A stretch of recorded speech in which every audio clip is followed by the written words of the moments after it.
हाल के दिनों में झारखंड पुलिस के 2 इंस्पेक्टर की संदिग्ध मौत राज्य सरकार और आला अधिकारियों को संदिग्धता के घेरे में खड़ा कर रही है। पहले तो रूपा तिर्की की मौत पर विपक्ष और परिवार वालों का इल्जाम था। सिर्फ नेतृत्व की वजह से उसकी हत्या की गई और उसे आत्महत्या का रूप दिया जा रहा है। आखिरकार हाईकोर्ट के संज्ञान पर सीबीआई जांच की जा रही है। वहीं अब दूसरी ओर दरोगा लालजी यादव की मौत सरकार के लिए सिरदर्द बन चुकी है, जहां पुलिस एसोसिएशन के अध्यक्ष का कहना है कि इसकी उच्च स्तरीय जांच होनी चाहिए। वहीं दूसरी ओर बीजेपी और लालजी यादव की मां का कहना है कि पैसा उगाही के चलते दबाव में आकर लालजी यादव ने आत्महत्या की है या फिर उसकी हत्या की गई है। शाम में फोन कैलस कि माई हम रांची से आ गए, यानी कागज मिलल बेटा तो मिल जाएगा माई। मिल माई बहुत परेशान बन गई तो खैले तो ना माई खैले नहीं खाई। वो उतने बात बतिया के तब से मेरा बेटा से बात नहीं। भोर में हम लोग सब परेशान हो गया, काहे सूच चब्बा खाए सूच चब्बा। वहाँ के एगो रजक ज़्यादा ही थी, अशोक रजक है, मेरा बेटा के साथ में घर पर जाता है ले गाड़ी से, उसी के नंबर लिया बेटा।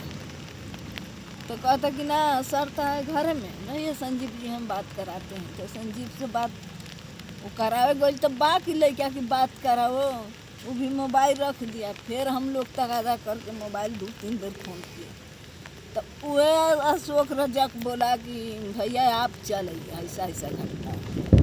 लड़का लोग तो हम लोग को नहीं बताया। माई तैयार हो ऐसा हम पतो के लेकर तैयार होकर हम लोग चले, बाकी थाना से कोई जानकारी नहीं हम लोग को मिला। हम लोग को यही चाहिए, घर में लड़का के एगो नौकरी चाहिए, पतो के बेटा वाला तनख्वाह चाहिए, अब पोता पोती के पढ़ने के चाहिए हमको खर्चा, मेरा बूढ़ा बूढ़ी के खर्चा चाहिए। किसके ऊपर शक जा रहा है आप लोगों को मैम? हम लोग को शक जाते हैं डीएसपी पर, एसपी पर, उसी पर हम लोग का शक जाता है। गोए रात में चाहूँ पे हम लोग का कोई व्यवस्था नहीं दिया, ठेल ठाल के 2 बजे रात में हम लोग को वहाँ से निकाल दिया। देखिए, झारखंड का पूरा पुलिस महकमा जो है वो डिमोरलाइज फील कर रहा है। पॉलिटिकल इंटरफेरेंस चरम पे है, वरीय अधिकारियों का जो इंटरफेरेंस है वो चरम पे है।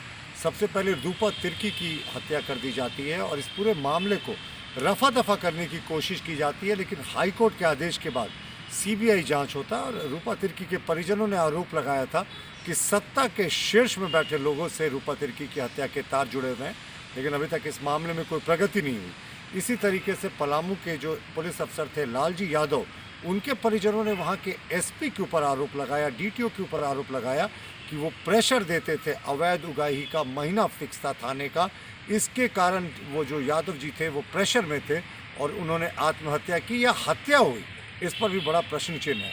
तो पूरे तरीके से जो झारखंड का पुलिस महकमा है, खास करके लोअर पुलिस महकमा, वो अपने वरीय अधिकारियों के प्रेशर के तहत वो दबा हुआ महसूस करता है और वरीय अधिकारी जो राजनेता हैं उनके प्रेशर के तहत वो दबा हुआ महसूस कर रहे हैं। तो कहीं ना कहीं ये जो उगाही का खेल है ये अब भोले भाले पुलिस अफसरों की जान ले रहा है। वहीं दूसरी ओर अगर सत्ता पक्ष की माने तो कांग्रेस भी इस घटना की उच्च स्तरीय जांच की बात कह रही है और शोकाकुल परिवार के साथ संवेदना दिखा रही है।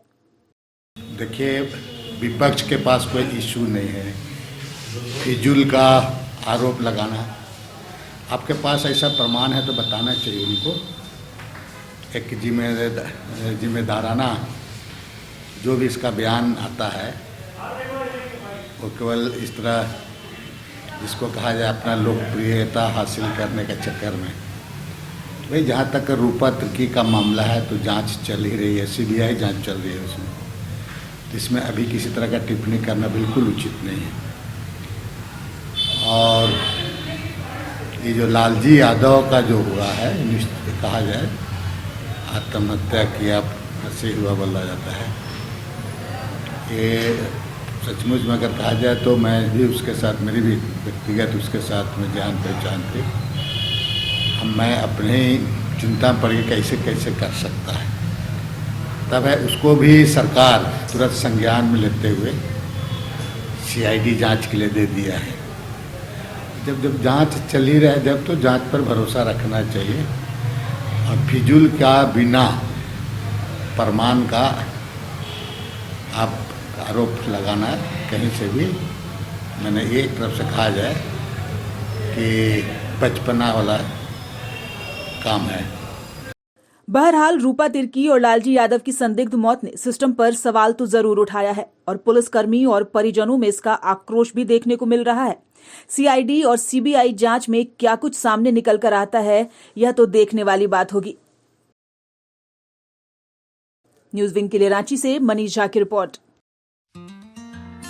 Giridih is a small place, and we have like very less facilities in terms of education and this kind of infrastructure. It came to our mind that basically there should be good opportunities for the students of Giridih, those who are leaving the town and going outside for studies, their higher studies and their education.